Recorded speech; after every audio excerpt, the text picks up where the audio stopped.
2025 সালে এসে আপনারা যারা পাসপোর্ট করতে চাচ্ছেন, অর্থাৎ যারা বাংলাদেশি নাগরিক, যারা বাইরের কান্ট্রিতে আছেন, ভিডিওটা শুধুমাত্র তাদের জন্য।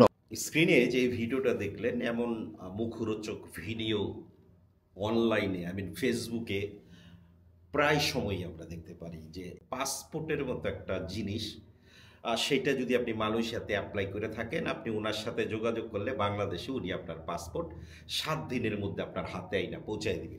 মালয়েশিয়ান একটা প্রবাসী, তার পাসপোর্টটা কতদিনে বের করে দিছি, কত টাকা নিছি, এভরিথিং সবকিছু দেখাবো। তো দেখেন, এই যে আপনাকে আমি 300 টাকা দিয়েছিলাম ব্যাংক ড্রাফট করার জন্য। তো আপনি আমাকে টাকা দিয়েছিলেন কত তারিখে?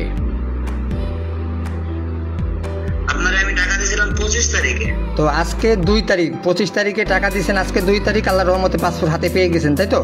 কথা হচ্ছে, বর্তমানে মালয়েশিয়াতে যে পাসপোর্ট তৈরি করতে হয়, সেখানে আপনি ইএসকে লিগে পাসপোর্টের জন্য যদি জমা দেন, মালয়েশিয়া বাংলাদেশ দূতাবাস সেটার জন্য সময় নেবে কম হইলে, একেবারে কম হইলে 30 দিন।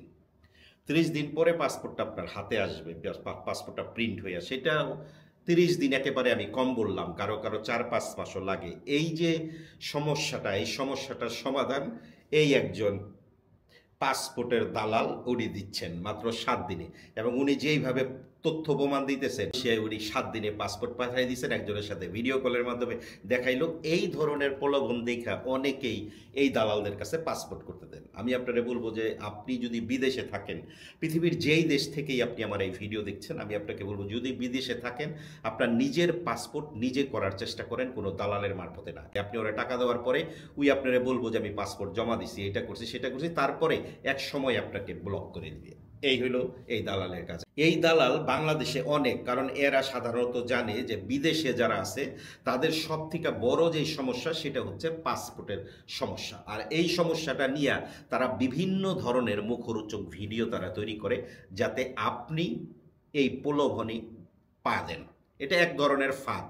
পাসপোর্ট তৈরি করতে হলে আমি আপনাকে এক কথায় বলবো, আপনি পৃথিবীর যেই দেশে আছেন, আপনার নিজের কাজটা নিজে করেন, যদি একটু সময় লাগেও, যদিও আপনার একটু পরিশ্রম হোক, আপনার কাজ মিস দিয়ে যাইতে হোক, কিন্তু আপনি আপনার নিজের কাজটা নিজে করার চেষ্টা করেন। অন্তত পাসপোর্টের বেলায় পাসপোর্টটা কারো কাছে দেওয়া যাবে না। আপনার পাসপোর্টে যদি সমস্যা থাকে, আপনার নামের সমস্যা, নামের অক্ষরের সমস্যা, বর্তমানে মালয়েশিয়ায় অনেকেই ভিসা করতেছেন, দেখা যায় যে আপনার পাসপোর্টের আপনার জন্ম নিবন্ধনের নামের সাথে পাসপোর্টের নামের সাথে মিলে না, কিংবা আগের নামের সাথে পাসপোর্টের নামের সাথে মিলে না। এই ধরনের যাদের সমস্যা আছে, তারা বাংলাদেশ দূতাবাসের থেকে একটা লেটার যদি নিয়ে আসেন, এবং সেই লেটার যদি আপনার বস ইমিগ্রেশনে জমা দেয়, ইমিগ্রেশন থেকে কিন্তু সেটা অনায়াসে ঠিক করে দেয়, এবং ইমিগ্রেশনে কোনো চার্জ করে না, এটা ফ্রি। এবং বাংলাদেশ দূতাবাসও এই লেটারটা ফ্রি দেয়।